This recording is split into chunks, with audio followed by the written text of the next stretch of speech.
தென்பெண்ணை ஆற்றில் வெள்ளப்பெருக்கு ஏற்பட்டிருப்பதால் கரையோர மக்களுக்கு பொதுப்பணித்துறை சார்பில் அறிவுறுத்தல்கள் வழங்கப்பட்டிருக்கிறது. கூடுதல் விவரங்களோடு இணைகிறார் குரு தண்டபாணி. குரு வணக்கம். கரையோர மக்களுக்கு என்னென்ன அறிவுறுத்தல்கள்லாம் பொதுப்பணித்துறை சார்பில் விடுக்கப்பட்டிருக்கிறது, விவரங்களை பதிவு பண்ணலாம்.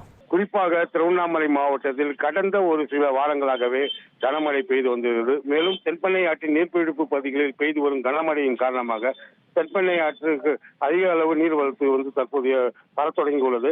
குறிப்பாக நேற்று கிருஷ்ணகிரி அணையிலிருந்து 1666 கன அடி தண்ணீர் திறந்துவிடப்பட்டதால் தென்பெண்ணை ஆற்றில் தற்போது 1666 அடி கன அடி தண்ணீர் வந்து கொண்டுள்ளது.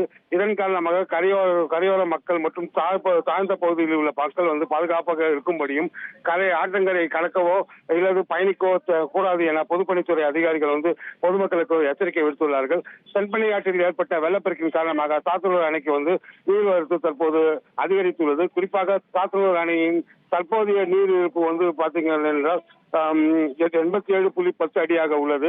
தற்போது சாத்தனூர் அணைக்கு 1666 கன அடி தண்ணீர் வந்து கொண்டு உள்ளது. சாத்தனூர் அணையின் மொத்த நீர்மட்டம் 119 கன அடியாக உள்ளது.